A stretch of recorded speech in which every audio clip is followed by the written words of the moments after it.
부모가 그럴 수 있죠? 학대. 학수는 어린 시절부터 소위 주의 산만한 아이였다.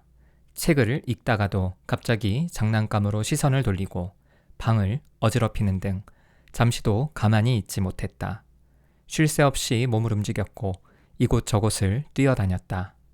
외동 아들인 학수가 사달라는 장난감이라면 부모님은 뭐든지 사주었기 때문에 방에는 각종 놀잇감이 구비되어 있었다. 하지만 새로운 장난감도 일주일 정도만 관심을 보일 뿐 학수는 끊임없이 새로운 장난감을 요구했다.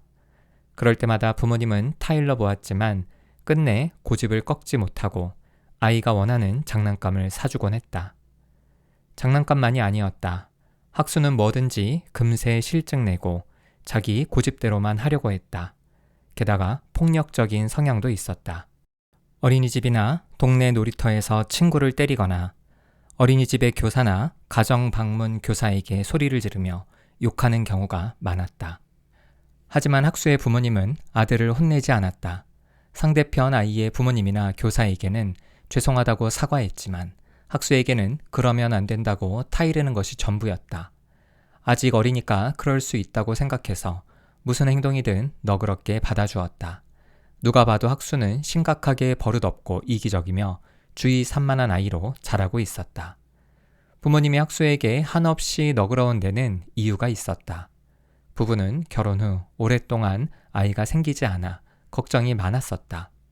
불임 클리닉에 다니면서 시험관 시술을 비롯해 가능한 모든 시도를 해봤지만 결국 실패로 끝났고 아이를 가질 수 없다는 생각에 절망했다.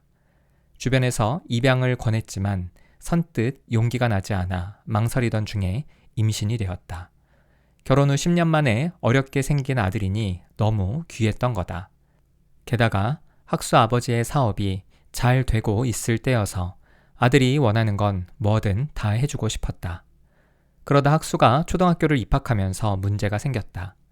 어린이집에 다닐 때만 해도 친구를 때리거나 교사에게 대드는 등의 문제 행동을 보여도 어리다는 이유로 이해하고 넘어가는 분위기였지만 초등학교에서는 용납되지 않았다. 학교에 입학하고 한 달도 되지 않아 부모님은 담임 교사로부터 연락을 받았다. 학수가 수업 시간에 자리에 앉아있지 못하고 계속 돌아다니면서 친구들에게 말을 걸거나 물건을 만져서 수업 진행이 어렵다는 거였다. 부모님은 교사에게 아직 어리니까 그럴 수 있지 않느냐고 말했다가 무안을 당했다. 담임 교사는 학수가 어린이집에서는 어땠는지 몰라도 학교에서는 이렇게 행동하면 안 되니 집에서 훈육을 잘 시켜달라고 강력하게 말했다. 하지만 부모님은 아이를 어떻게 훈육시켜야 하는지 방법을 몰랐고 학수도 부모님의 말을 귀담아 듣지 않았다. 그렇게 몇 주가 흘렀을 때 학수가 쉬는 시간에 친구들을 밀어서 넘어뜨리는 사건이 발생했다. 친구는 뒤로 넘어져 머리를 5바늘이나 꿰매야 했다. 담임 교사는 초등학교 1학년 사이에 폭력 사건이 발생한 것은 굉장히 드문 일이라면서 피해 아동의 부모님이 원하면 학교폭력위원회를 소집할 수도 있다고 통보했다. 학수의 부모님은 피해 아동의 집으로 찾아가 죄송하다며 용서를 구했고 다행히 학교폭력위원회를 소집하지 않기로 했다.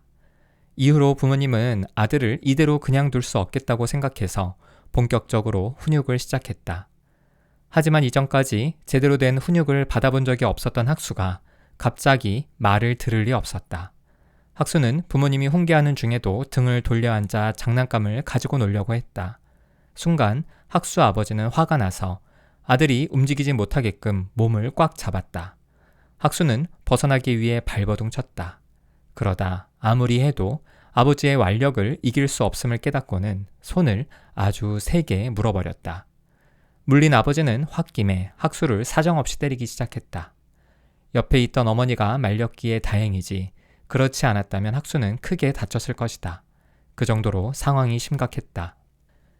이날 이후로 학수는 학교에서 조금 얌전해졌다. 그러나 일주일 정도가 지나니 다시 원래 모습으로 돌아왔다. 학교나 학원, 가정에서 연이어 문제가 터졌고 아버지는 그럴 때마다 매를 들었다. 어머니도 처음엔 어렵게 얻은 아들이 안타까워서 남편을 말렸지만 학수가 대들기 시작하자 이번에 버릇을 고치지 않으면 안 되겠다는 결심에 남편의 폭행에 동조했다. 훈육을 위해 시작한 아버지의 강력한 체벌과 어머니의 차갑고 냉랭한 양육 태도는 시간이 갈수록 그 수위가 높아졌고 결국 신체적, 정서적 학대라고 할 수 있을 정도로 그 강도가 심해져 갔다. 훈육으로 시작한 체벌이 학대로까지 발전하는 데는 아버지의 사업 실패도 어느 정도 영향을 끼쳤다. 가정 경제가 어려워지자 부부싸움이 잦아졌고 그 불똥이 아들에게로 튀었다. 전업주부였던 어머니는 집 근처의 마트에서 계약직으로 일하게 되었고 아버지는 사업 재기를 위해 백방으로 분주하게 뛰어다녔지만 뜻대로 되지 않았다. 점점 아버지의 음주가 잦아졌고 술을 먹는 날은 학수가 매를 맞는 날이 되었다. 아버지의 사업 실패가 마치 학수 때문인 것처럼 온갖 욕을 하면서 무차별적으로 폭행했다. 학수는 더 이상 학교에서 문제를 일으키는 아이가 아니었는데도 체벌은 계속되었다. 부모님의 신체적, 정서적 학대로 인해 늘 긴장하고 불안이 높은 아이로 자랐다. 어느덧 5학년이 된 학수는 부모님에게 혼날 만한 이유를 만들지 않기 위해 학교에서 돌아오자마자 자신이 해야 할 일을 하나씩 챙겼다. 물론 여전히 주의 집중력이 부족하고 행동도 부산스러웠지만 최선을 다해서 혼나지 않으려고 애썼다. 그러던 어느 날, 그날은 어머니가 밤 근무 때문에 늦게 들어오는 날이다 보니 학수는 더욱 긴장했다. 잠시 후 현관문이 열리고 아버지가 들어왔다. 역시나 만취한 상태였다. 학수는 불안한 표정으로 인사했다. 아버지는 학수를 쳐다보고는 화난 얼굴로 말했다. 너 같은 놈을 낳으려고 나랑 네 엄마가 얼마나 고생했는지 알아? 너 같은 놈한테는 매도 아까워. 넌 창피를 당해봐야 돼. 옷 벗고 나가! 학수는 난데없이 옷을 벗으란 아버지의 말이 이해되지 않았지만 너무 무서워서 시키는 대로 했다.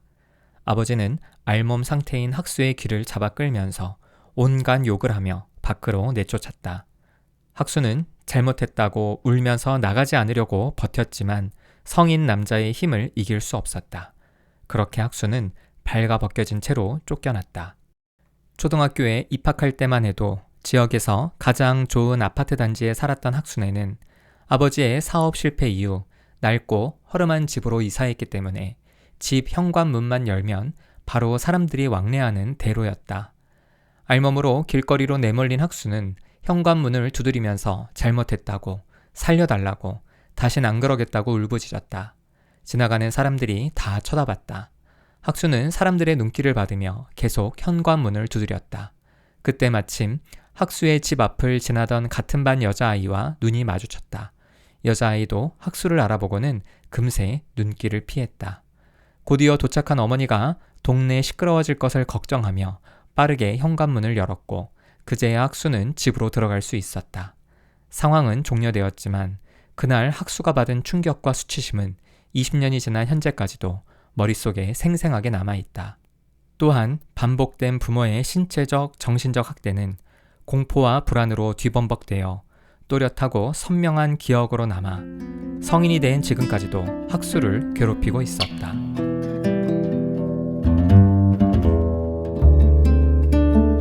맞은 사람만 있고 때린 사람은 없다. 심리 상담을 하다 보면 자연스럽게 과거의 일을 되짚어보게 된다.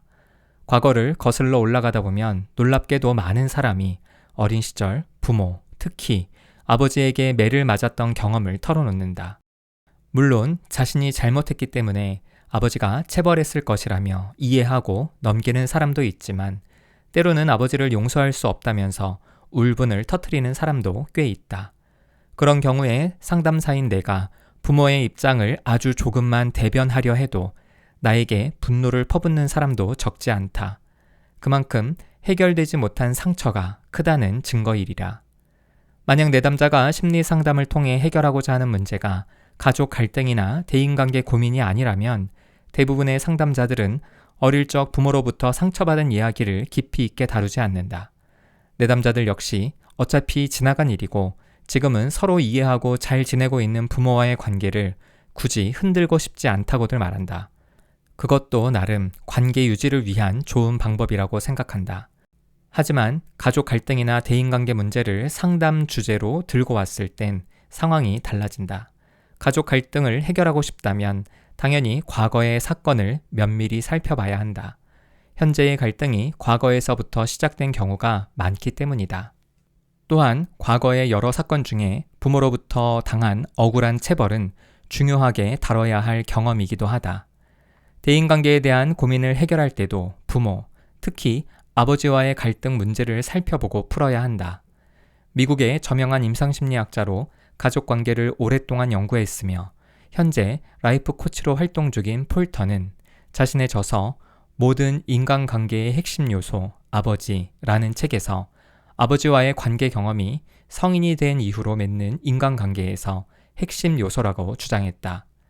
즉, 어린 시절에 아버지와 어떤 식으로 관계를 맺었는가를 이해하면 지금의 대인관계 패턴을 이해할 수 있다는 것이다. 단편적으로 말하자면 어린 시절 무뚝뚝하거나 권위적이고 폭력적인 아버지를 경험했던 사람은 성인이 되어서도 사람들과 친밀한 관계를 맺기 어려워하고 아버지와 친구처럼 소통하며 지냈던 사람은 누구를 만나도 쉽게 친해지고 어울릴 수 있게 된다는 것이다. 내담자에게 현재 경험하는 대인관계의 어려움을 해결하기 위해 먼저 아버지와의 관계부터 개선해 보자고 설득하면 내담자는 관계 개선 이전에 아버지의 체벌과 학대로 받았던 마음의 상처부터 해결하고 싶다고들 말한다. 그러면서 아버지에게 왜 어린 나를 그렇게 무자비하게 때렸느냐고 따지고 싶고 사과받고 싶다고 한다.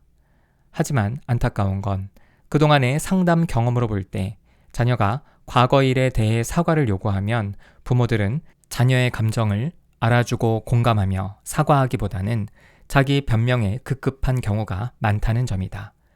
자녀들은 이런 부모의 태도에 더 크게 상처받는다. 그래서 심리학자인 내 입장에서는 굳이 과거 일을 꺼내지 말고 현재에 집중해 보자고 제안하지만 대부분은 과거 일을 짚고 넘어가고 싶다고 한다. 아버지만 보면 그때 일이 생각난다면서 이참에 그 끔찍한 일을 기억에서 털어버리고 싶다고 말한다. 자기가 아무리 큰 잘못을 했어도 사리 분별을 제대로 못하는 어린아이였으니 설명과 설득을 했어야 했고 체벌을 하더라도 아이가 감당할 수준이었어야 한다고 말한다. 그것은 누가 봐도 타당한 생각이다. 자녀들은 나름의 확실한 논리를 가지고 기세등등하게 부모를 만나러 간다. 마치 경찰이 도둑을 잡으러 가는 것처럼 도둑을 잡아 무릎을 꿇리고 자백을 받아내겠다는 태도로 자녀들은 부모를 대한다. 왜 자신을 그렇게 때렸냐고 따지면서 사과를 요구한다. 하지만 부모로부터 돌아오는 반응은 다음 둘 중에 하나다. 내가 너한테 뭘 그렇게까지 심하게 했다고 그러니? 난 기억이 하나도 안 난다. 요즘이야 애들 안 때리고 키우지만 너 어렸을 때는 다 그렇게 컸어. 네 친구들한테 물어봐. 부모한테 안 맞고 큰 애가 어디 있나? 물론 간혹 자녀에게 미안하다고 이전 일에 대해 사과하는 부모도 있다. 그런데 이런 분들도 대부분 사과는 짧게 한마디로 끝내고 자신이 그때 그럴 수밖에 없었다는 식의 자기 변명과 변호를 길게 늘어놓는다.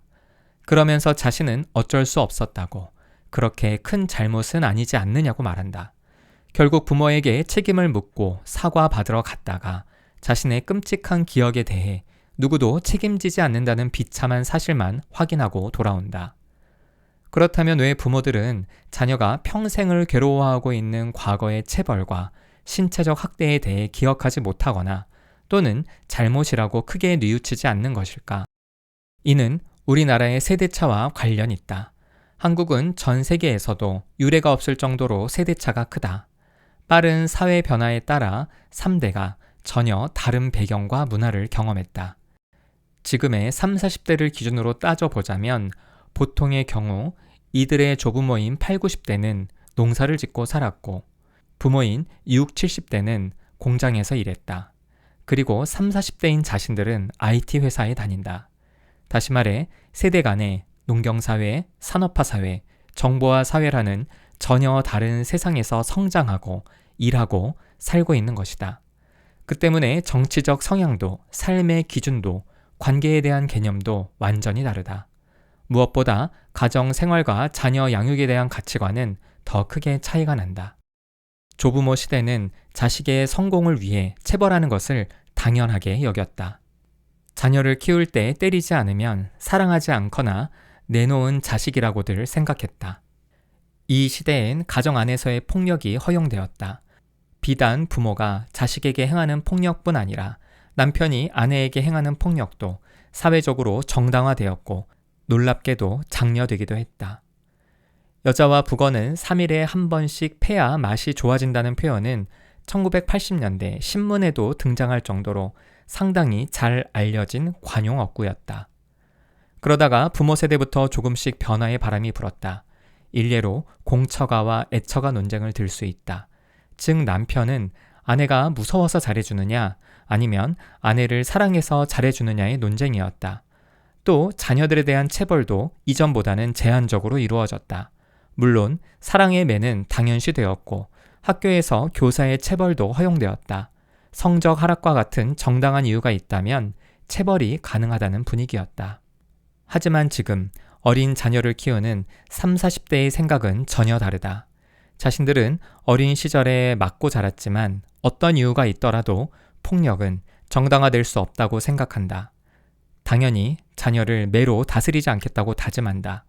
이런 시대 변화를 반영하듯 민법 일부 개정 법률안이 2020년 10월 국무회의에서 통과되었고 2021년 1월 국회 본회의에서 의결되면서 민법 915조 조항이 삭제되었다. 1958년 제정된 민법 915조에는 친권자는 그 자를 보호 또는 교양하기 위하여 필요한 징계를 할 수 있고 라는 내용이 있었다. 이 때문에 이전엔 부모가 자녀를 체벌하거나 학대하더라도 형사 입건할 수 없었다. 그러나 이제는 더 이상 부모의 체벌과 학대가 법적으로 정당화될 수 없다. 이 말은 뒤집어 생각하면 부모의 체벌을 학대라고 여기는 지금의 분위기와 다르게 예전엔 체벌과 학대가 당연시 되었다는 것이다. 이 때문에 부모를 찾아가서 과거의 일을 따져도 진심으로 사과받지 못하는 것이다. 결국 피해자만 있고 가해자는 없는 셈이다. 이런 상황에서 피해자가 느끼는 억울함은 과거의 기억을 더욱 선명하게 만드는 원인이 된다.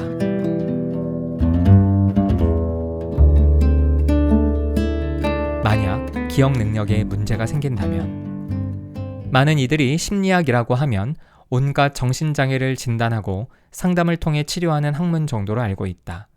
그러나 사실 상담과 심리치료는 심리학의 한 분야일 뿐이다.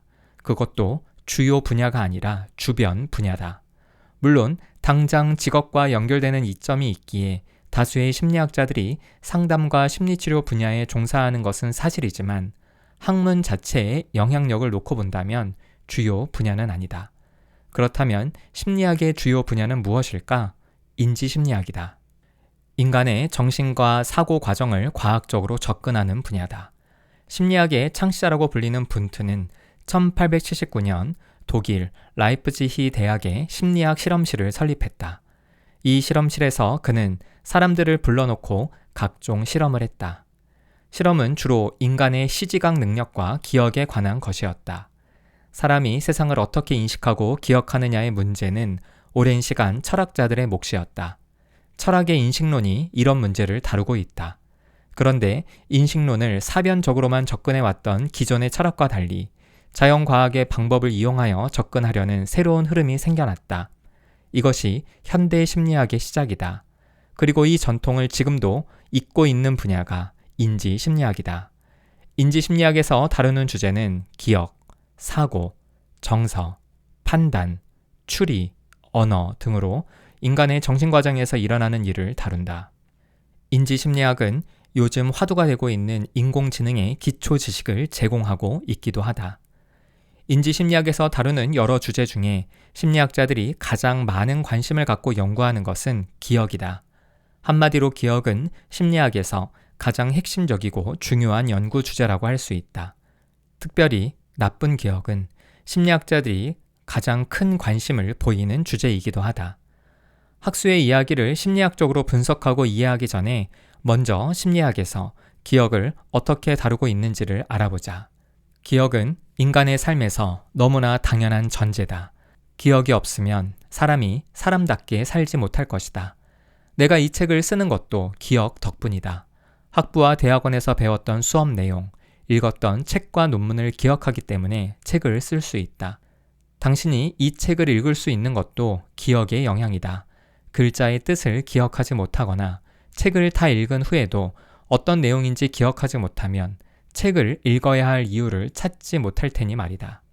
기억은 개인에게만 중요한 것이 아니다. 인류 문화 발전의 원동력이다. 사람들은 자신의 경험을 기억해서 기록으로 남긴다. 후대는 기록을 읽고 기억해서 더 나은 방법을 추구한다. 그리고 자신의 실패를 기억해서 발판으로 삼는다. 이런 과정이 결국 발전을 가능하게 하는 것이다.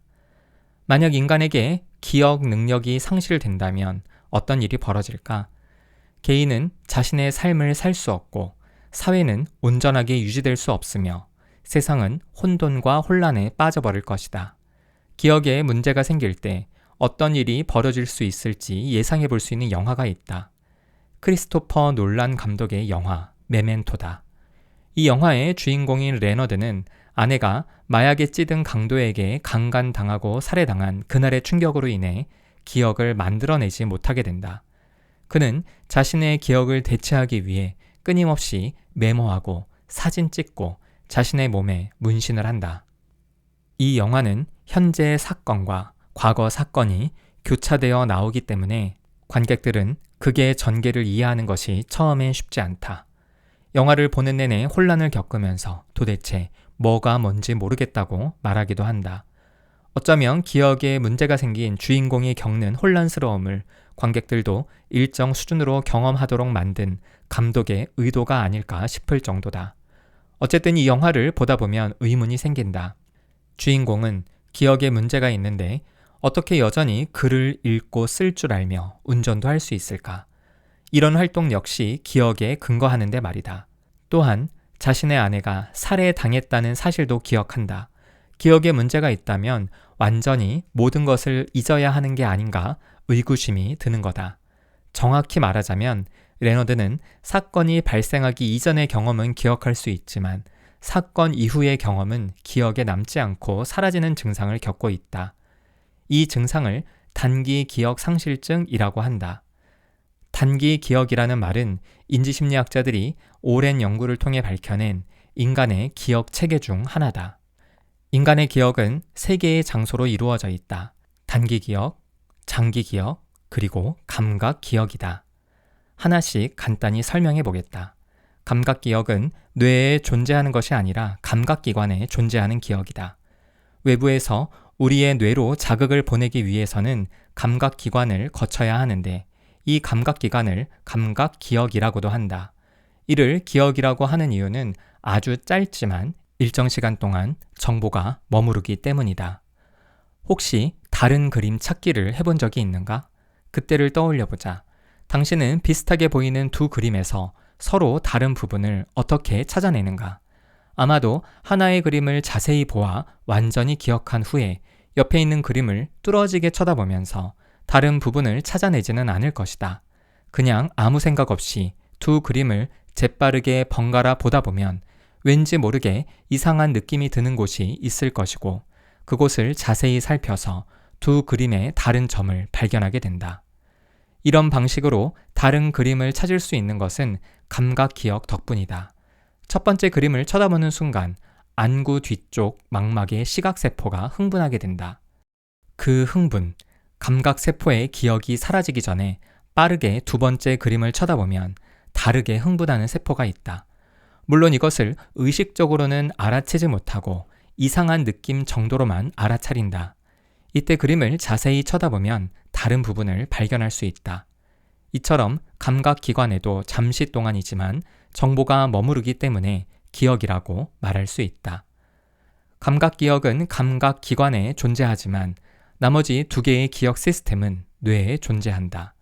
이름을 단기와 장기라고 하는 것은 기억이 유지되는 시간에 따라 구분하기 때문이다.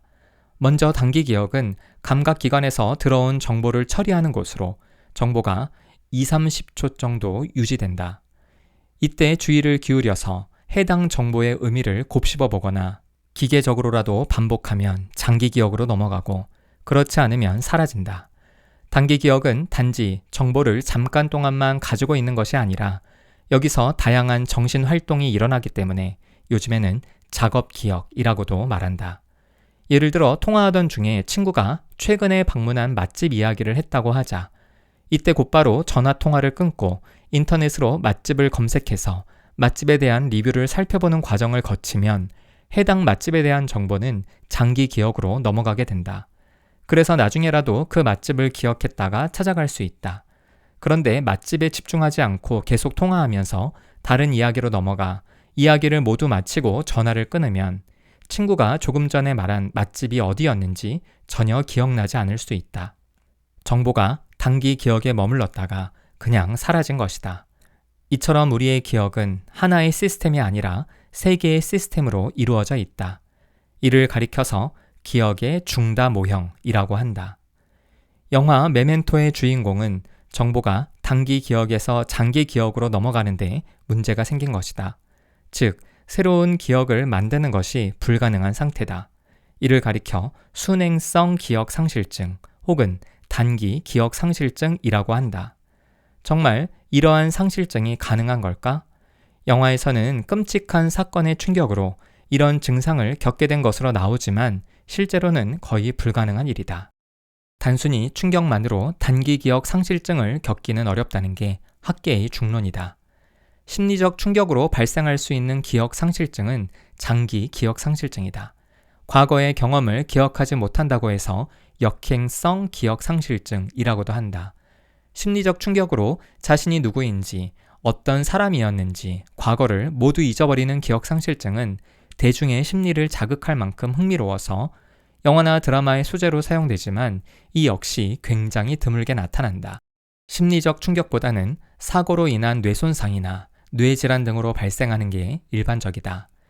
장기 기억 상실증뿐만 아니라 단기 기억 상실증 역시 뇌 손상과 관련해서 나타날 수 있다. 심리학 개론서의 단골로 나오는 HM이라는 가명의 주인공이 그 증거다. 이 사람의 본명은 헨리 몰레이슨이다. 2008년 그가 사망하기 전까지는 사생활 보호를 위해 HM으로만 알려졌다가 이후에 실명이 공개되었다. 원래 그는 뇌전증, 즉 간질 발작으로 고통받았던 사람이다. 참고로 간질은 뇌의 한 부분에서 시작된 이상 전기 신호가 뇌 전체를 덮어버리기 때문에 생기는 것이다. 요즘엔 약물 치료로 간질 발작이 일어나지 않게 하지만 그가 집중적으로 치료를 받았던 1950년대는 제대로 된 약물이 없었다. 그래서 주치의의 제안으로 이상 전기 신호가 발생한다고 여겨지는 뇌의 일부분을 제거하기로 했다. 마치 암세포를 제거하듯이 뇌세포를 제거해 치료한다는 생각이었다. 지금은 뇌에 종양이 있지 않고서는 뇌의 일부분을 제거하지 않는다. 당시에는 뇌에 대한 이해가 부족했기에 가능했던 것이다. 일단 수술은 성공적으로 끝났다. 두개골을 열어 뇌의 일부를 제거했고 봉합도 잘 끝났으며 환자도 의식을 되찾았다. 다행히 간질 발작도 현저히 줄었다. 그런데 예상하지 못한 문제가 생겼다. 수술 이후에 벌어진 일에 대해서는 30초 이상 기억을 못하게 된 것이다. 수술 이전에 만난 사람들은 잘 기억했으나 수술 이후에 만난 사람과는 통성명을 했음에도 다음 날이면 처음 보는 사람처럼 대했다. 오늘 읽은 책도 다음 날 자고 일어나면 그에게는 새 책이었다. 이 때문에 심리학자들과 뇌과학자들은 그를 대상으로 수많은 연구를 진행했고 새로운 기억을 만들지 못하는 순행성 기억 상실의 원인이 뇌의 안쪽 부분에 있는 구조물인 해마를 제거했기 때문이라고 결론 내렸다. 이를 계기로 단기 기억에서 장기 기억으로 정보를 보내는 부위, 인간의 장기 기억을 만드는 뇌 부위가 해마라는 사실이 증명되었다.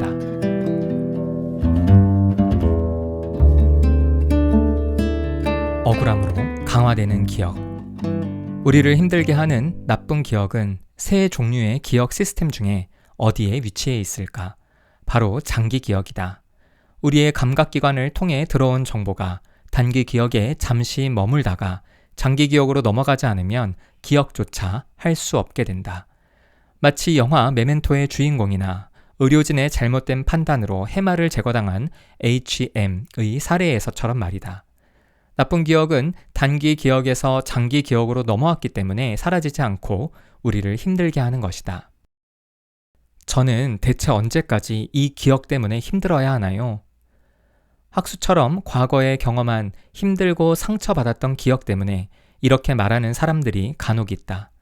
이 말이 답을 얻기 위해서 하는 질문이 아니라 힘든 마음을 호소하는 하소연이라는 걸 알기에 심리학자인 나는 이들의 마음을 충분히 공감해주고 이해하려고 한다. 그런데 이 하소연을 질문으로 바꿔 살펴보자면 다음처럼 받아들일 수도 있을 것이다. 도대체 장기 기억의 지속 시간은 얼마나 되나요? 단기 기억의 지속 시간이 2, 30초라면 장기 기억에도 지속 시간이 있을 거라고 생각하는 건 자연스러운 일이다. 물론 10년이나 20년 정도로 단기 기억에 비해 수만 혹은 수백만 배 길다고 하더라도 분명히 잊혀진다는 확신만 있다면 지금의 끔찍한 시간을 버틸 만한 동기가 될 수 있다. 하지만 안타깝게도 심리학자들의 연구에 따르면 장기 기억의 지속 시간은 영구적이다. 영원하다는 소리다. 즉 우리가 죽지 않고 살아있는 한 장기 기억은 사라지지 않는다. 장기 기억이 영구적이라는 사실을 못 믿는 사람들도 있을 것이다. 자신이 학창시절에 열심히 외우고 익혀서 시험까지 잘 보았던 과목의 내용이 지금은 전혀 기억나지 않고 옛날에 친했던 친구들의 얼굴과 이름도 전혀 생각나지 않는다면서 말이다. 물론 암송을 통해 단기 기억에서 장기 기억으로 넘어갔던 모든 정보가 내가 원할 때 모두 인출되는 것은 아니다. 어떤 정보들은 아무런 단서 없이도 인출되지만 어떤 정보들은 단서가 있어야 인출된다. 당신이 과거에 좋은 성적을 받았던 과목의 내용이 지금 당장 생각나지 않는다고 해서 장기 기억에서 사라진 것은 아니다. 그 증거로 당신에게 한 번도 배워본 적이 없는 내용과 과거에 배웠던 내용을 동시에 주고 어느 것을 배웠는지 묻는다면 어떨까? 당연히 배웠던 내용을 빈 종이에 술술 적지 못하더라도 해당 내용을 눈으로 보면 제대로 골라낼 수는 있을 것이다. 사람의 얼굴과 이름도 마찬가지다. 수십 년 전에 알고 지냈던 친구의 생김새를 묘사하거나 이름을 정확하게 기억해내지는 못할 수 있다. 하지만 전혀 모르는 사람의 사진과 과거에 친하게 지냈던 친구의 사진을 주고 어느 쪽이 친구였을 것 같으냐고 물어보면 대부분은 알아보고 골라낸다. 그래서 심리학자들은 장기 기억에 들어간 내용을 지금 당장 기억해내지 못하더라도 기억했던 내용이 사라진 것은 아니라고 말한다. 영구적으로 존재하지만 지금 당장 인출하지 못할 뿐이라는 것이다. 이러한 현상을 인출 실패라고 한다. 인출에 성공하기 위해서는 적절한 단서만 있으면 된다. 어쨌든 장기 기억의 지속 시간이 영구적이라는 것은 심리학계에서 더 이상 증명할 필요가 없는 분명한 사실인 셈이다. 그런데 여기서 한 가지 의문점이 생길 수 있다. 애써도 잘 떠오르지 않는 기억과 애쓰지 않아도 자주 떠오르는 기억의 차이는 무엇일까? 학수는 부모로부터 학대를 당한 지 20년이 지난 후에도 그날의 사건이 또렷하게 생각난다. 게다가 수시로 말이다. 뉴스에서 아동학대 사건 소식만 접하면 몇 날 며칠은 아버지에게 몽둥이로 두들겨 맞던 그때의 일이, 발가벗겨져서 거리로 쫓겨났던 일이 계속 생각나서 고통스럽다. 그러나 학수는 그 당시 학교를 같이 다녔던 친구들의 이름이나 학교에서 배웠던 수업 내용은 잘 생각이 나지 않는다. 물론 적절한 인출 단서를 주면 어렴풋하게는 기억나겠지만 말이다. 이 두 기억의 차이는 무엇일까? 바로 감정이다. 감정이 강렬했던 경험은 선명한 기억으로 남고 감정이 약했던 경험은 흐릿한 기억으로 남는다. HM의 사례에서 알 수 있듯이 단기 기억을 장기 기억으로 보내는 역할을 하는 뇌 부위는 해마다. 이 해마는 편도체와 맞닿아 있다. 편도체는 우리의 감정 반응과 직접적으로 관련이 있는 부위다. 편도체가 손상되었을 경우 불안과 공포 같은 정서 반응이 현저히 줄어들고 편도체를 인위적으로 활성화시키면 공격성이 크게 증가한다는 연구 결과도 있다. 정서 반응의 중추라고 할 수 있는 편도체가 기억을 담당하는 해마와 맞닿아 있기 때문에 강렬한 정서가 동반된 경험일수록 선명하게 기억에 남는다. 생각해보면 일상에서 별다른 감정 없이 경험하는 일은 시간이 지나면 기억이 잘 나지 않는다. 그런데 좋았거나 슬펐거나 화가 났거나 무서웠던 경험은 기억이 잘 난다. 또한 오랫동안 기억에 남는다. 그런데 기억이 처음 만들어질 때만 정서가 중요한 것이 아니다. 첫 경험 이후 나중에 해당 기억을 떠올릴 때도 감정은 여전히 중요하다. 기억을 떠올릴 때마다 감정을 크게 느끼면 더 선명하게 장기 기억에 자리를 잡는다. 더 선명해진 기억은 더 자주 떠오르게 되고 그럴 때마다 더 강렬한 감정을 느끼고 이는 다시 더 선명한 기억으로 자리를 잡는 악순환이 계속된다. 특히 학수처럼 어린 시절에 부모한테서 체벌과 폭행, 학대를 당했던 사람은 그때의 일에 대해 부모에게 항의하거나 사과를 요구하는 과정에서 이러한 악순환이 계속될 수 있다. 과거의 일을 떠올리는 것만으로도 이미 불안하고 무섭고 힘든 감정을 느낄 것이다. 그런데 자신에게 고통을 주었던 부모를 찾아가 그 일을 다시 말하면 감정이 더 커져서 힘들어진다. 물론 이때 부모가 진심으로 과거의 그 일에 대해 사과하고 그 마음을 어루만져주면 자녀 역시 부모의 사과를 받아들여서 부정적인 감정이 상당 부분 누그러지고 악순환이 더 이상 발생하지 않는다. 그러나 이러한 아름다운 결말은 흔하지 않다. 대부분의 사람은 잘못을 지적받았을 때 자동적으로 자신의 입장을 항변하고 방어하기 위해 책임을 회피한다. 그러면 피해자는 더 크게 분노감을 느낄 수밖에 없다. 부모가 기억이 안 난다고 모른 척하거나 예전엔 다 그렇게 자식을 키웠다면서 잘못을 인정하지 않으면 과거의 고통스러운 감정에 현재의 분노까지 더해줄 수밖에 없다. 과거에 안 좋았던 기억을 떠올린 상황에서 격정적인 감정마저 느끼면 나쁜 기억이 더욱더 선명하게 마음에 자리를 잡을 뿐이다.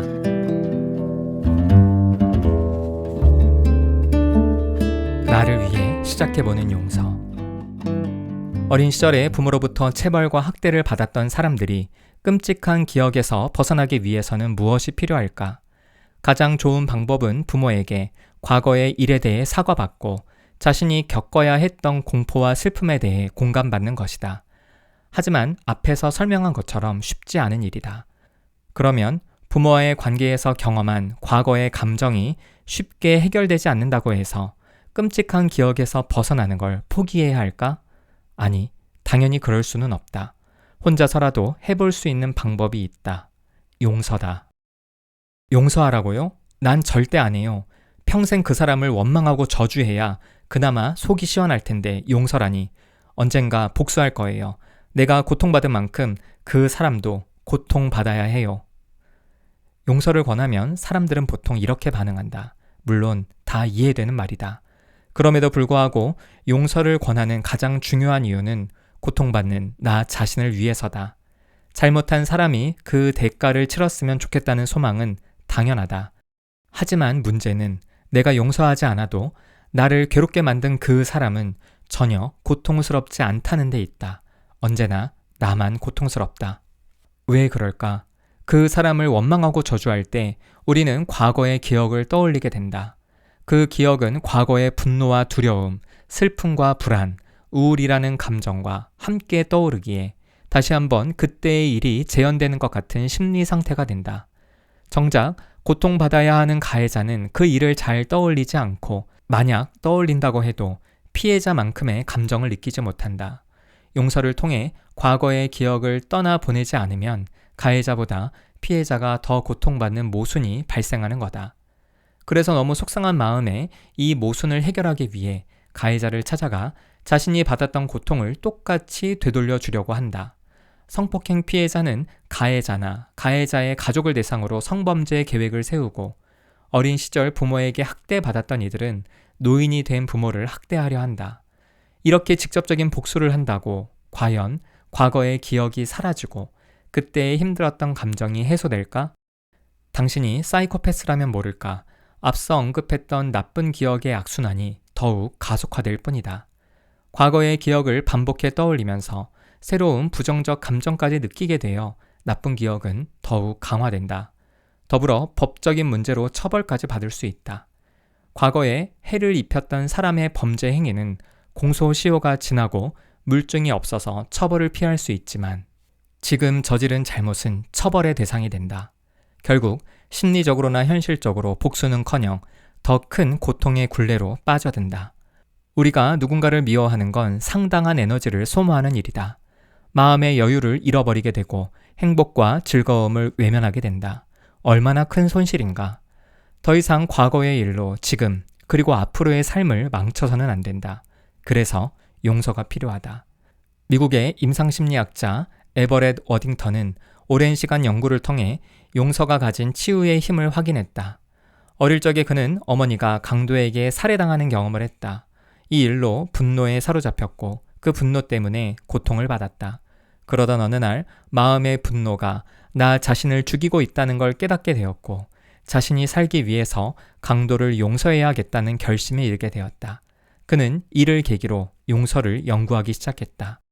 자신의 저서 용서와 화해에서 용서에 도달하는 5단계를 제안했다. 그 첫 글자를 따면 REACH, 리치가 된다. 용서의 첫 번째 단계는 과거의 일을 회상, 리콜 하는 것이다. 생각하고 싶지 않은 기억을 떠올리는 건 매우 고통스럽고 힘들지만 진정한 용서를 위해서는 우선 과거로 돌아가야 한다. 당연한 말이지만 치유를 위해서는 자신의 상처를 인정해야 한다. 의도적으로 내가 그 일을 회상하면서 기억을 지배하겠다고 결심하는 것이다. 더는 자신을 과거에 묻혀버린 무기력한 피해자로 두지 않겠다는 결심 말이다. 두 번째 단계는 가해자의 입장에 공감, empathize 하는 것이다. 공감이란 상대를 감정적으로 이해하는 것이다. 인지적이고 논리적으로 그럴 수 있겠구나가 아니라 상대가 그때 왜 그랬는지, 어떤 감정이었는지를 생각해 보는 것이다. 워딩턴은 이를 위해 빈 의자 기법을 제안한다. 2개의 의자를 가져다 놓은 후 하나는 내가 앉고 앞에 빈 의자에 나에게 고통을 주었던 가해자가 있다고 가정한다. 먼저 빈 의자를 향해 하고 싶은 말을 쏟아낸다. 비난이든 욕이든 사과를 요구하는 것이든 무슨 말이든 해도 좋다. 그 다음엔 가해자의 의자로 옮겨 앉아서 가해자의 입장을 변호해 본다. 이때 가해자가 당시에 느꼈을 감정에 초점을 맞추는 것이 중요하다. 사실 대부분의 폭력과 학대는 상대방을 감정이 있는 존재 또는 존중받아야 할 인격체로 보지 않고 어떤 역할과 기능을 해야 하는 대상으로만 볼 때 발생한다. 학수의 부모는 학수를 훈육해야 하는 대상, 잘못에 대하여 무조건 벌 받아야 하는 대상으로 보았다. 이때부터 학대가 시작되었다. 물론 세상을 살아가려면 필연적으로 각자가 어떠한 역할과 기능을 해야 하는 건 맞지만 이것이 너무 지나쳐 극대화되면 문제가 발생한다. 하지만 상대를 대상화하는 실수는 폭력과 학대를 저지른 가해자만 하는 잘못이 아니다. 피해자 역시 사건 이후에 가해자를 감정이 있는 사람으로 보지 않고 잘못에 대하여 무조건 처벌받아야 할 대상으로만 취급하는 경향이 있다. 이런 대상화를 뛰어넘어 가해자를 감정을 가지고 있는 존재로, 범죄자가 아니라 인격체로 이해해 보자는 것이다. 이 두 번째 단계는 정말 실천하기 어려운 것이지만 매우 의미 있는 작업이다. 세 번째 단계는 상대를 위해 선물, altruistic gift를 주는 것이다. 워딩턴은 우리 인간은 모두 과거에 누군가에게 의도했든 의도하지 않았든 간에 피해를 끼쳤을 것이라고 말한다. 그런데도 그들이 용서해 주었기에 지금의 우리가 있다면서 잘못을 저지른 사람에게 용서라는 선물을 주자고 말한다. 물론 타당하고 일리 있는 말이다. 그런데 아직 자신이 피해자이고 가해자에 대한 미움이 남아있다면 상대를 위한 용서란 선물을 주는 것이 어려울 수 있다. 그래서 나는 사람들에게 이타적이지만 한편으로는 나를 위한 선물을 주자고 권한다. 용서란 어쩌면 상대방을 위한 것이 아니라 결국엔 나를 위한 것이기 때문이다. 네 번째는 실천, commit이다. 용서하기로 결심했으면 이제 실천에 옮겨야 한다. 가능하면 이 과정을 실제 기록으로 남기는 것이 좋다. 그 사람을 염두에 두고 용서가 담긴 편지를 쓰는 것도 좋다. 물론 직접 보내지 않아도 된다. 혹은 자신의 일기장에 기록하는 것도 좋다. 그리고 자신이 경험한 과거에 힘들었던 사건을 알고 있는 지인들 앞에서 가해자를 용서하기로 했다고 말하는 것도 좋다. 어쨌든 분명하게 행동으로 옮겨보는 거다. 마지막 5번째는 용서하는 마음을 지키는 것, 홀드이다. 용서했다고 곧바로 과거의 고통스러운 기억이 사라지지는 않는다. 언제든 다시 공포와 슬픔, 두려움과 우울감에 압도당할 수 있다. 그리고 다시 나를 힘들게 한 가해자에 대한 원망과 분노가 생길 수 있다. 이때마다 용서했다는 사실을 떠올려야 한다. 그 사람을 위해서가 아니라 나를 위해 용서했고, 더는 과거의 일이 현재의 나를 망치지 않도록 용서하겠다는 결심을 굳게 다져봐야 한다. 과거의 일을 떠올릴 때마다 용서의 작업을 계속하다 보면 부정적인 감정의 크기가 조금씩 작아지는 걸 경험할 수 있다. 나쁜 기억의 선명도가 조금씩 흐려지기 시작할 것이다.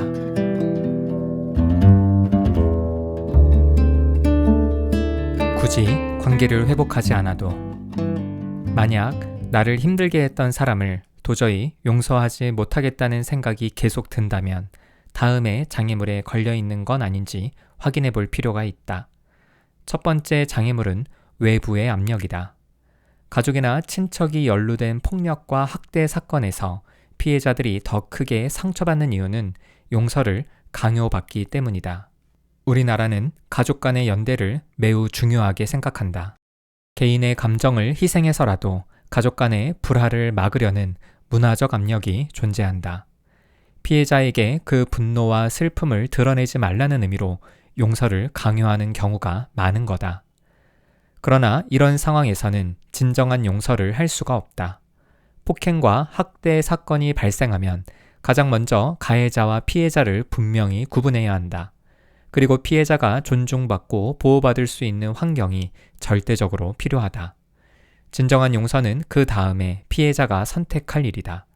만약 피해자가 용서하지 않겠다고 결정하면 그 자체로 존중해 줘야 한다. 나 역시 이 글을 통해 말하고 싶은 건 혹시라도 용서하고 싶은 마음이 전혀 없다면 절대 강요하고 싶지 않다. 용서가 아닌 분노를 선택하겠다면 그것 역시 존중한다.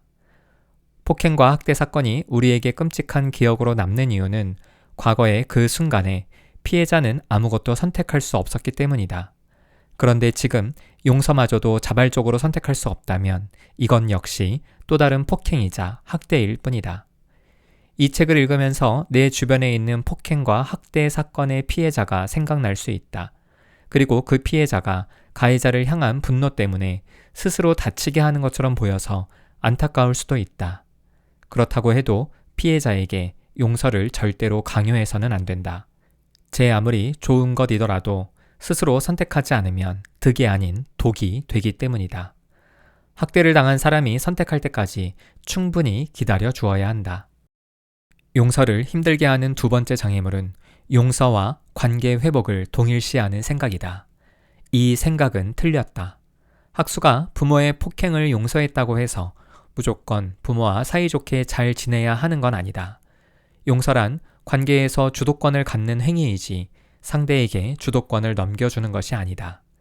대부분의 자녀는 부모로부터 무조건적인 사랑을 받는다. 이는 인류 역사의 보편적인 일이다. 자녀가 부모에게 대단히 고마워할 일이 아니라 아주 자연스러운 일이다.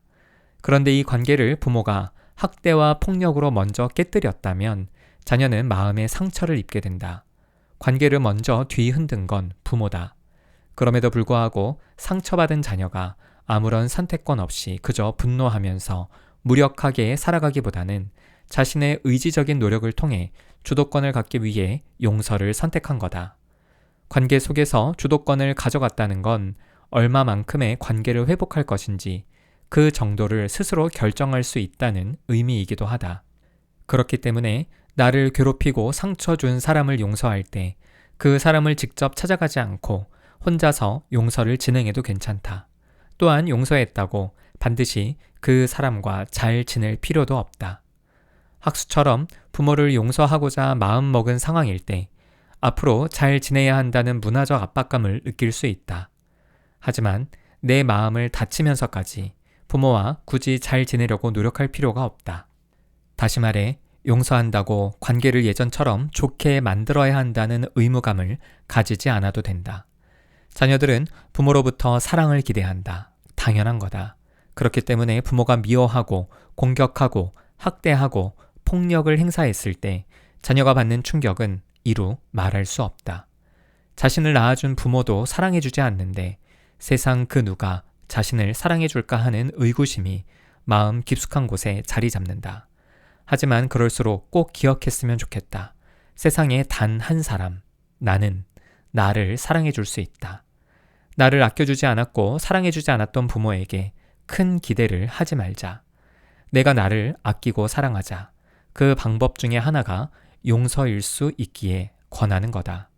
외부의 압력으로 인한 용서가 아니라면, 그리고 용서 이후에 꼭 관계를 회복해야 한다는 마음의 부담감을 내려놓으면 조금은 용서가 쉬워질 수 있다. 용서는 분노를 쉬게 해준다. 쉽지 않겠지만 이러한 감정의 변화를 계속 경험하다 보면 과거를 떠올렸을 때 부정적이기만 했던 나의 어릴 적 상처받은 기억이 조금씩 흐릿해져 갈 수 있을 것이다.